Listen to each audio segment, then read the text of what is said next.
പ്രണയം പണ്ടുമുണ്ടായിട്ടുണ്ട്. ലൈല മജ്നൂന്റെ പ്രണയം. ആ പെണ്ണ് പറഞ്ഞു, ഇതുകൊണ്ട് നമുക്ക് എന്തെങ്കിലും ഗുണം അക്ഷര കിട്ടുമെങ്കിൽ ഞാൻ റെഡിയാണ്. ഇതാണ് തഖ്വയുള്ള പെണ്ണ്. ഇത് കാമുകൻ കാമുകിയോട് പറഞ്ഞതാണ്, അല്ലാതെ വഴിയെ പോയപ്പോ ആദ്യമായിട്ട് പറഞ്ഞതല്ല. പ്രണയമുണ്ടാവാം.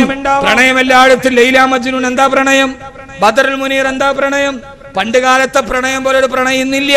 രമണനും ചങ്ങമ്പുഴയൊക്കെ വെറുതെയാണ്. അതിനേക്കാൾ വലിയ പ്രണയം ഇംറുൽ ഖൈസിന്റെ പ്രണയം. ഈ പ്രണയത്തിൽ തന്നെ മോശമായത് കലർത്തിയ ആളുകളുണ്ട്. ഇംറുൽ ഖൈസിന്റെ സബൂൽ മുഅല്ലഖ് അല്ലേ, സബൂൽ മുഅല്ലഖ് അല്ലേ ഇംറുൽ ഖൈസ് വന്ന് ഞാൻ നോക്കാൻ പറ്റില്ല, വന്ന് ഇറങ്ങി ഇങ്ങനെ നേരെ പോരെ. ഇംറുൽ ഖൈസിന്റെ പ്രണയം എന്താ ഉണ്ടായിട്ടുണ്ട്?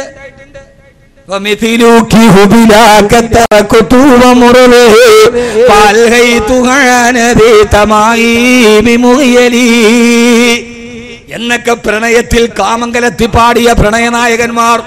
അത് മനസ്സിലാകേണ്ടവർക്ക് മനസ്സിലായാ മതി. ഉണ്ടായിട്ടുണ്ട്. പക്ഷേ പ്രേമം നടിച്ച പെണ്ണിനെ കിടപ്പറയിൽ കൊണ്ടുപോയി എല്ലാ കവർന്നെടുത്തിട്ടത് വീഡിയോയിൽ പിന്നെ നെറ്റിൽ അപ്ലോഡ് ചെയ്ത കാമുകന്മാര് പഴയകാലത്തുണ്ടായിട്ടില്ല. ആ കച്ചവടം പഴയകാലത്തുണ്ടായിട്ടില്ല. പ്രണയം സ്വാഭാവികമാണ്. ഒരു സഹാബി വന്നിട്ട് നബിയോട് പറഞ്ഞു, നബിയെ ഞാൻ അറിയാതൊരു പെണ്ണിനെ ചുംബിച്ചു നബിയെ. ഇപ്പൊ ന്യൂ ജനറേഷനാണ് ഈ വാള് പറയണത്. സംഭവിച്ചു പോയി ഉറപ്പാണ്. ഇപ്പൊ എല്ലാം കഴിഞ്ഞു. നബിയെ ഞാൻ ചുംബിച്ചു പോയി, എന്നെ എറിഞ്ഞു കൊല്ല്. അല്ലാഹുവിന്റെ റസൂൽ പറഞ്ഞു, ചുംബിച്ചതേ ഉള്ളൂ. പ്രണയൊക്കെ ഇങ്ങനെ തുടങ്ങിയ ആ സമയത്ത് അതാണ് തഖ്വ. തിരിച്ചറിവാണ് തഖ്വ. നബി എന്നെ എറിഞ്ഞു കൊല്ല്. അല്ലാഹുവിന്റെ റസൂൽ പറഞ്ഞു, ചുംബിച്ചതേ ഉള്ളെങ്കിൽ എറിഞ്ഞു കൊല്ലണ്ട. ആകാശലോകത്ത് നിന്ന് ഗഗനലോകത്ത് നിന്ന് ദിവ്യബോധനത്തിന്റെ വെളിപാടുമായി റൂഹുൽ അമീൻ മലക്ക് ജിബ്രീൽ അലൈഹിസ്സലാത്തു വസ്സലാം എന്ന നബിയെ അഖിമിസ്സലാത്ത തറഫിയൻ നഹാരി വസുലഫൻ മിനൽ ലൈൽ ഇന്നൽ ഹസനാതി യുദഹിബിന സയ്യാർ ദാലിക ദിക്റാ ലിസാകിരീൻ. 5 വഖത്ത് നിസ്കാരം കൃത്യമായിട്ട് അനുഷ്ഠിക്കാൻ പറയ നബിയെ. ഇന്നൽ ഹസനാതി യുദഹിബിന സയ്യാർ. തിന്മ ചെയ്താൽ നന്മകൾ വർദ്ധിപ്പിക്കണം. അപ്പൊ തിന്മദാന ഇല്ലാതാവും. അറിയാതെ ചെറിയ തെറ്റൊക്കെ വന്നാൽ നന്മകൾ വർദ്ധിപ്പിക്കുക. അല്ലാഹു തൗഫീഖ് നൽകട്ടെ. എന്നിട്ട് ഇനി ഒരിക്കലും തെറ്റ് ചെയ്യില്ല എന്ന് മനസ്സിലാക്കുക.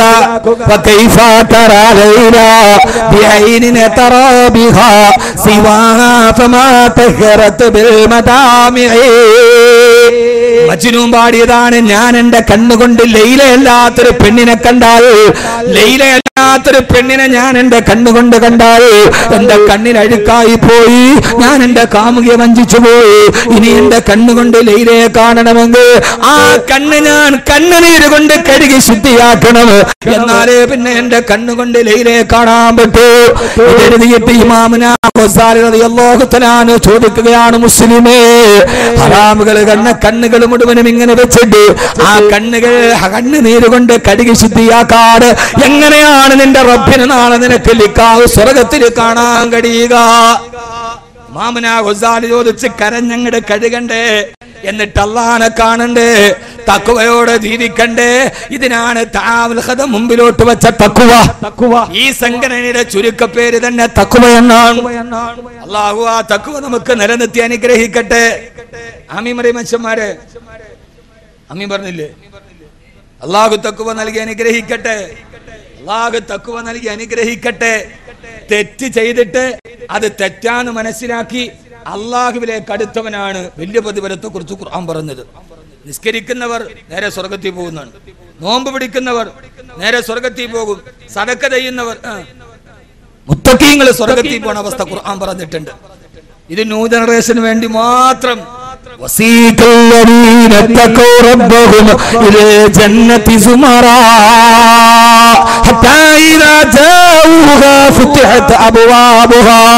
മുത്തഖീങ്ങൾ സ്വർഗത്തിന്റെ മുമ്പിലെത്തുമ്പോ വാതിൽ താനെ തുറക്കപ്പെടും.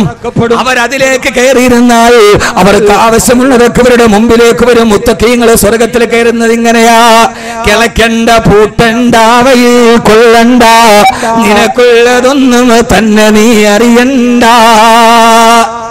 കൊതിക്കുന്ന പഴമെടുക്കുന്നതാ കയറണ്ട. പറിച്ചാലുടൻ മുളയ്ക്കുന്നതാ കുറയണ്ട. നമ്മുടെ കൊല്ലം ജില്ലയുടെ സ്വകാര്യ അഭിമാനമായിരുന്ന ബഹുമാനനായ തടവ മുഹമ്മദ് കുഞ്ഞു മൗലവി നവ്വറല്ലാഹു മർക്കദ ഇന്നും ഒരു തെക്കൻ ജില്ലക്കാരെന്ന രീതിയിൽ വടക്കൻ മലബാറിൽ പോകുമ്പോ അഭിമാനമേടെന്നറിയോ? വടക്കൻ മലബാറിൽ പോയി എവിടെ വാള് പറഞ്ഞാലും ആളുകൾ പറയും തടവ ഉസ്താദ് ഇവിടെ വാള് പറഞ്ഞിട്ടുണ്ട്. തടവ ഉസ്താദ് വാള് പറയാത്തൊരു മഹല്ല് വടക്കൻ മലബാറിലില്ല. അങ്ങനത്തെ മഹാപണ്ഡിതൻ ഇവിടെ വന്നപ്പോ ആരും അനൗൺസ് ചെയ്തു പ്രഭാഷണ കലയിലെ ചക്രവർത്തി ബാക്കവി എന്നല്ല, പ്രഭാഷണ കലയുടെ ചക്രവർത്തി ആരെന്നറിയോ? തടവ മുഹമ്മദ് കുഞ്ഞു മൗലവി നവ്വറല്ലാഹു മർക്കദ. കാസർഗോഡ് ബേക്കൽ പള്ളിയിൽ വാളിന് പോയപ്പോ അവര് പറഞ്ഞു 22 വർഷം തുടർച്ചയായി 10 ദിവസം വെച്ച് വാള് പറഞ്ഞിട്ടുണ്ട് തടവ ഉസ്താദ് അവിടെ. അപ്പൊ ആരാ ചക്രവർത്തി? നമ്മൾ 1, 2, 3 4 പറയുന്ന വേറെ വാക്കവി വിളിക്കുക. 22 വർഷം അവിടുത്തെ ഹൗദിന്റെ കരയിലിരുന്നിട്ട് ഹൗദിനെ കുറിച്ച് പാട്ടുണ്ടാക്കി കളഞ്ഞു. ബേക്കലുകാര് പറയാ ലോഹർ നിസ്കരിക്കാൻ ഹൗദിലേക്ക് വന്നു. ഹൗദിൽ വെള്ളമെടുത്തപ്പോ ഹൗദിൽ കിടന്നിട്ട് മീനുകൾ ഓടിക്കളിക്കുന്നു. ആ ഹൗദിന്റെ ചെറിയ കസ് അത് ആ കല്ലിലിരുന്നിട്ട് 48 വരെ പദ്യം പാടി ബേക്കല് പള്ളിയിലെ ഹൗദിനെ കുറിച്ച് മഹാനായ തടവ മുഹമ്മദ് കുഞ്ഞു മൗലവി നവ്വറല്ലാഹു മർക്കദ. എന്താ സാധനം എന്നറിയോ? കിളക്കണ്ട പൂട്ടണ്ട അവയിൽ കൊള്ളണ്ട, നിനക്കുള്ളതൊന്നും തന്നെ നീ അറിയണ്ട. നിന്റെ വേർപ്പ് വേണ്ട, നിനക്കൊന്നും വേണ്ട. എവിടെ ഇരുന്നാൽ അവിടെ നിന്റെ മുമ്പിൽ സാധനങ്ങളെത്തും. ആഗ്രഹിക്കുന്നതെല്ലാം ദുനിയാവിൽ കിട്ടില്ല, ചോദിച്ചതെല്ലാം ദുനിയാവിൽ കിട്ടില്ല. ആഗ്രഹിച്ചതും ചോദിച്ചതും ഒന്നിച്ച് എല്ലാം കിട്ടുന്ന സ്വപ്നം സാക്ഷാൽ ലോകമെന്നേ ഉള്ളൂ. അത് സ്വർഗമാണ്. വലക്കും ഫീഹാ മാ തസ്തഹിയൂ ഫസുദ്ദും വലക്കും ഫീഹാ മാ തദ്ദഊ. ആഗ്രഹിച്ചതും ചോദിച്ചതും അവിടെ കിട്ടും.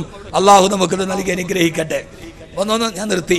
ഒന്ന്, മുത്തഖീങ്ങൾ സ്വർഗത്തിൽ പോണ അവസ്ഥ ഇങ്ങനെയാ. ഖുർആൻ പറഞ്ഞ സൂറത്ത് സുമർ വാതിൽ താനേ തുറക്കും, അകത്ത് കയറി ഇഷ്ടമുള്ളതൊക്കെ. തെറ്റ് ചെയ്തവൻ സ്വർഗത്തിലേക്ക് പോകുന്ന അവസ്ഥ ഖുർആൻ പറയുന്നുണ്ട്. അങ്ങനെയാ, തെറ്റ് ചെയ്തു, തെറ്റ് ചെയ്തപ്പോ തെറ്റാന്ന് മനസ്സിലാക്കിയിട്ട് പിന്നെ അതിൽ നിന്ന് തിരിച്ചു മടങ്ങി അവനെക്കാത്ത് സ്വർഗം ഇങ്ങോട്ട് വരും. അവനെ നോക്കി സ്വർഗം. എന്താ മനുഷ്യന്മാരെ, അലാവുദ്ദീന്റെ അത്ഭുത വിളക്ക് വന്നിട്ട് ഉണ്ടായിരിക്കോ? ഇത് നിസ്കരിച്ചവനെ മാത്രല്ല, തെറ്റ് ചെയ്തു പോയി അറിയാതെ.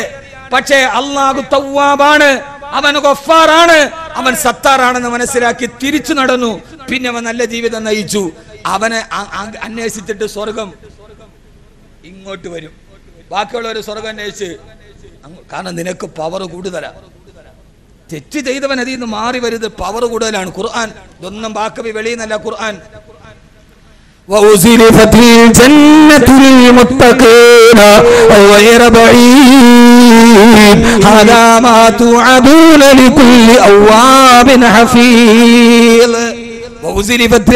സ്വർഗത്തെ വലിച്ചു കൊണ്ടുവരും. നരകവും അങ്ങനെ തന്നെയാണ്. അന്നേ ദിവസം തമ്മാടികളുടെ അടുക്കിലേക്ക് നരകത്തെ വലിച്ചോണ്ട് വരും. സ്വർഗം വലിച്ചോണ്ട് വരും. സലാസത്തും തഷ്താഖു ഇലൈഹിമുൽ ജന്ന എന്ന് നബി സല്ലല്ലാഹു അലൈഹി വസല്ലമയുടെ ഹദീസ് ഉണ്ട്. ചില ആളുകളെ സ്വർഗം ആഗ്രഹിക്കും. നമ്മൾ സ്വർഗത്തെ ആഗ്രഹിക്കും, സ്വർഗം ചില ആളുകളെ ആഗ്രഹിക്കും. അള്ളാഹു അക്കൂട്ടത്തിൽ പെടുത്തട്ടെ. സ്വർഗം നമ്മുടെ അടുക്കലേക്ക് വലിച്ചോണ്ട് വരും. എന്നിട്ട് സ്വർഗം വരെ നിന്നെ ഞാൻ കാത്തിരിക്കുകയാണ്. അള്ളാഹുവേ ഞങ്ങൾ അതിൽ പെടുത്തി അനുഗ്രഹിക്കണേ. അള്ളാഹുവേ, അവരാരാണ്? അവർക്ക് 3 ഗുണങ്ങൾ ഉണ്ടാവണം. അതോടുകൂടി നമ്മുടെ വാൾ അവസാനിപ്പിക്കുന്നു.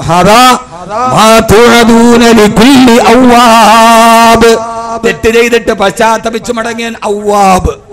2, തെറ്റ് ചെയ്തു മടങ്ങി ഹഫീലുൻ, പിന്നെ സൂക്ഷ്മതയോടെ ജീവിച്ചു, പിന്നെ ആ തെറ്റിലേക്ക് തിരിച്ചു മടങ്ങിയിട്ടില്ല.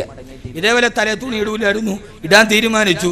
പിന്നെ ഇട്ട് കഴിഞ്ഞ് കുറെ കഴിഞ്ഞപ്പോ ആരോ പറഞ്ഞു പ്രായം കൂടുതൽ തോന്നുന്നു. പിന്നെ അത് ഊരിട്ട് വീണ്ടും പർദ്ദയൊക്കെ ഇട്ടു, മക്കനെയൊക്കെ ഇട്ടു. അപ്പൊ വീട്ടിൽ പോയപ്പോ നാത്തൂമാരാ പറഞ്ഞു, അയ്യേ താത്താക്ക് വയസ്സ് കൂടുതൽ. എന്നാ പിന്നെ അത് ഊരിട്ട് വീണ്ടും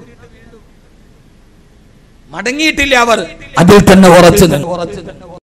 ചില ആളുകളുണ്ട് പർദ്ദയൊക്കെ ആക്കും, പിന്നെ കഴിയുമ്പോൾ ആരോ പറയും, ഓ വേണ്ടായിരുന്നു, ഒരു 5 വയസ്സ് കൂടുതൽ തോന്നുന്നു. പടച്ചോനെ തേച്ച ക്രീമല്ല നിഷ്ഫലമായി, വീണ്ടും തിരിക്കും. തിരിവില്ല. അവരതിൽ തന്നെ നിന്നു. കാരണം അവര് ഭയപ്പെട്ടത് മൻ ഖശിയ റഹ്മാന ബിൽ ഗൈബി വജാഅ ബിഖൽബിൻ മുനീബ് ഉദ്ഖുലൂഹാ ബിസലാം ദാലിക യൗമുൽ ഖുലൂദ്. മൻ ഖശിയ റഹ്മാൻ, അവര് റഹ്മാനായ അല്ലാഹുവിനെ ഭയപ്പെട്ട് ജീവിച്ചവരാണ്. അവര് സ്വർഗ്ഗത്തിലേക്ക് പോയപ്പോ അല്ലാഹു പറഞ്ഞു ഉദ്ഖുലൂഹാ ബിസലാം, നിങ്ങൾ സമാധാനത്തോടെ സ്വർഗത്തിലേക്ക് കടക്കുക. അള്ളാഹു അങ്ങനെ കേട്ട് സ്വർഗത്തിലെത്തുന്ന മുത്തഖീങ്ങളിൽ അള്ളാഹു നാം ഏവരെയും ഉൾപ്പെടുത്തി അനുഗ്രഹിക്കുമാറാകട്ടെ. അള്ളാഹു ഉൾപ്പെടുത്തി അനുഗ്രഹിക്കുമാറാകട്ടെ. ഇൻഷാ അല്ലാഹ് അവസാനത്തെ വാക്ക് ഉദ്ഖുലൂഹാ ബിസലാം, നിങ്ങൾ സമാധാനത്തോടെ നിങ്ങൾ സ്വർഗത്തിലോട്ട് കടന്നോളി. ഈ ദുനിയാവിൽ സമാധാനം കിട്ടില്ല. പ്രത്യേകിച്ച് സമാധാനമില്ലാത്ത ഒരു വിഭാഗമാണ്. അതിനുശേഷം ഖത്തം ഖുർആനും ബഹുമാനപ്പെട്ട തങ്ങളുടെ ദുആയി നടക്കും. ഒരു വിഭാഗമാണ് നമ്മുടെ മുഅല്ലിമീങ്ങൾ. ഒന്നുമില്ല, വെള്ള വസ്ത്രത്തിന് മുമ്പിൽ ചിരിച്ചു കാണിക്കുന്നവർ. ഒരു പള്ളിയിലെ മുഅല്ലിം, ഒരു മുഅദ്ദിൻ. നിങ്ങളൊരു കാര്യം ആലോചിച്ച് നോക്കി. ഒരു നാട്ടിലെ ഏറ്റവും ചെറിയ ശമ്പളത്തിൽ ജോലി ചെയ്യുന്ന ആളാണ് ആരാ? ഒന്നോ സഹകരിക്കുക, മോദി ബാഗ്. ബംഗാളിക്ക് പോലും അതിനേക്കാൾ കൂടുതലാണ്. ഏറ്റവും കുറഞ്ഞ ശമ്പളം. ഇനി മങ്കൂസ് മൗലൂദിന് പോയതിന് ഖത്തീബിന് 500, അപ്പഴും മുക്രിക്ക് 200 ഉള്ളൂ. ഏറ്റവും പാവപ്പെട്ട ആൾ, അള്ളാഹുവിൽ ഏറ്റവും ഉന്നതനായ ആൾ. എന്നാ നിങ്ങൾ ഞാൻ ഇപ്പോ കണ്ണൂരെടുത്ത് അതിനൊപ്പം അവിടുത്തെ ജുമയ്ക്ക് അവിടുത്തെ മുക്രി പറഞ്ഞ 1500 രൂപ ശമ്പളം. 1500. ഞാൻ ചോദിച്ചു സുബ്ഹാനല്ലാഹ് ഇന്നാ ലില്ലാഹി വ ഇന്നാ ഇലൈഹി റാജിഊൻ. ഇപ്പോഴുമുണ്ട് പല സ്ഥലത്തും. പക്ഷേ ഒരു കാര്യം ഉറപ്പാ, ലോകത്തിന്റെ കോടീശ്വരന്മാര് പലരും കടക്കണി മൂലം ആത്മഹത്യ ചെയ്തിട്ടുണ്ട്. അവര് വീട് വിട്ടോടിയിട്ടുണ്ട്. പക്ഷേ ലോകത്തിലെ ഏറ്റവും ചെറിയ ശമ്പളത്തിൽ ജോലി ചെയ്യുന്ന മുക്രിക്കാക്ക കടക്കണി വന്നിട്ട് ആത്മഹത്യ ചെയ്തതായിട്ടൊരു പത്രത്തിൽ ഇന്നേ വരെ വാർത്ത വന്നിട്ടില്ല. ഓരിടത്തും ഏറ്റവും ചെറിയ സേവനത്തിന് ജോലി ചെയ്യുന്ന മുഅല്ലിമീങ്ങൾ കടക്കണി മൂലം ആത്മഹത്യ ചെയ്തു എന്ന് ഇന്നവരെ കേട്ടിട്ടില്ല. കാരണം അള്ളാഹു അവർക്കൊരു ബറക്കത്ത് നിശ്ചയിച്ചിട്ടുണ്ട്. അതിനാണ് ഈ ഇൽമിന്റെ പവർ നിലനിൽക്കുന്നത്. ഇന്നവരെ ഒരു പള്ളിയിലെ മുക്രി, ഒരു പള്ളിയിലെ മുരിയാർ, ഒരു മുഅല്ലിമ് കടക്കണി വന്നിട്ട് ആത്മഹത്യ ചെയ്തു നിങ്ങൾ വാർത്ത കേട്ടിട്ടുണ്ടോ? ഉണ്ടോ? ഇല്ല. തൃശ്ശൂരിൽ ആത്മഹത്യ ചെയ്ത ആളുടെ പേരിൽ 18 കോടിയുടെ സ്വത്ത് അപ്പോഴും നിലവിൽ നിലനിൽക്കുന്നുണ്ട്. കാരണം അള്ളാഹു ആ സമൂഹത്തിന് ഒരു ഈമാനിന്റെ പവർ കൊടുത്തിട്ടുണ്ട്. ആ പവറിലാണ് ഇന്ന് നിലനിൽക്കുക. നാളെ അള്ളാഹു ഇത് മാറ്റിത്തരുമെന്ന നിലനിൽപ്പിന്റെ പേരിൽ അള്ളാഹു ഇതിനെ സ്വീകരിക്കുമാറാകട്ടെ.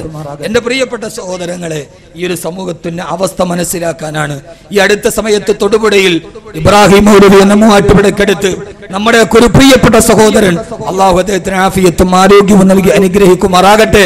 അദ്ദേഹത്തെ മരണപ്പെട്ടു പോയ ഭാര്യക്കും മകൾക്കും അള്ളാഹു പരലോകം വിശാലമാക്കി കൊടുക്കട്ടെ. അപകടത്തിൽ ഭാര്യ മരിച്ചു, മകള് മരിച്ചു. ആ മനുഷ്യന്റെ കൺമുമ്പിൽ അവരുടെ മൃതദേഹം ലോറിയുടെ അടിയിൽ കടന്നു. വലത്തെ കൈ അദ്ദേഹത്തിന് നഷ്ടപ്പെട്ടു പോയി. അവസാന നിസ്സഹായനായി തന്റെ മകളും തന്റെ ഭാര്യയും മരിച്ച് അമൃത ഹോസ്പിറ്റൽ ഐസിയുവിൽ കടന്നു. ആ മനുഷ്യൻ ഐസിയുവിൽ എഴുന്നേറ്റപ്പോൾ അദ്ദേഹം പറഞ്ഞെന്തെന്നറിയോ? കൂട്ടുകൂടെ നിന്നവരോട്, എന്റെ വലത് കൈപ്പത്തി പോയ കാര്യം എന്റെ ഭാര്യയോടും മകളോടും പറയരുത്, ഇവർക്ക് താങ്ങാൻ കഴിയില്ല. ആ പാവത്തിന് അപ്പോഴും അറിയില്ല തന്റെ ഭാര്യയും മകളും ആറടി മണ്ണിലേക്ക് പോയി. ഒരൊറ്റ യാത്ര, ഒരു നിമിഷം മതി ജീവിതം മാറി മറിയാൻ. നമ്മുടെ പത്രത്തിലൊക്കെ ഒരു പരസ്യമുണ്ട്. ഇപ്പോ ഇലക്ഷനൊക്കെ എടുത്തപ്പോ 1 വർഷം ജീവിതം മാറി മറിഞ്ഞു. ഞാൻ പറയുന്നല്ല, ഒരു നിമിഷം മതി. ബൈക്കിൽ യാത്ര ചെയ്തു. ആ യാത്രയിൽ ഒരു അപകടം, ഭാര്യ നഷ്ടപ്പെട്ടു, പൊന്നുമോള് നഷ്ടപ്പെട്ടു, വലത്തെ കൈ നഷ്ടപ്പെട്ടു. ആ മനുഷ്യന് എഴുന്നേക്കും, എന്റെ വലത്തെ കൈ നഷ്ടപ്പെട്ട കാര്യം എന്റെ ഭാര്യയോടും മോളോടും പറയരുത്. അദ്ദേഹത്തിന് അറിയില്ല തന്റെ ഭാര്യയും മകളും ആറടി മണ്ണിലേക്ക് പോയി. ആ മനുഷ്യനെ ഞാൻ കണ്ടത് കുറെ വർഷങ്ങൾക്ക് ഞാൻ തൂക്കുപാലത്ത് ജോലി ചെയ്യുമ്പോഴാണ് കരിമൻ ഇബ്രാഹിം മൗലിയെ കാണുക. അന്ന് എന്നോട് പറഞ്ഞു, വാക്ക് വേണ്ട, ഞാൻ ചെറുതായിട്ട് വാത് തുടങ്ങിയ സമയമാണ്, ദുആ ചെയ്യണേ സ്വന്തമായിട്ട് വീട് കിട്ടാൻ. ഇപ്പൊ മരിക്കുമ്പോഴും ആ മനുഷ്യന് സ്വന്തമായിട്ടൊരു വീട്. ഇനി ബാക്കിയുള്ള മക്കൾ വളർത്താനൊന്നുമില്ല. 2 കൈ ഉണ്ടായിട്ട് അദ്ദേഹത്തിന് കഴിഞ്ഞില്ല. ഒരു കൈയുമായി അള്ളാഹുവിന്റെ പരീക്ഷണത്തിൽ നിൽക്കുമ്പോ ആ മനുഷ്യൻ എവിടേക്കാണ് പോവുക? എന്റെ പ്രിയപ്പെട്ട സഹോദരങ്ങളെ, ധാരാളം നിങ്ങൾ സഹായിച്ചിട്ടുണ്ട്. നമ്മുടെ മക്കൾ, നമ്മളെ കുറിച്ച് നമ്മുടെ മക്കളെ പഠിപ്പിക്കുന്ന ഈ മുഅല്ലിമീങ്ങൾ, അവരെ സഹായിക്കൽ നമ്മുടെ ബാധ്യതയാണ്. അല്ലാഹു സുബ്ഹാനഹു വ തആല സ്വീകരിക്കുമാറാകട്ടെ. റബ്ബ് സുബ്ഹാനഹു വ തആല എല്ലാവിധ ഐശ്വര്യവും നൽകി അനുഗ്രഹിക്കുമാറാകട്ടെ.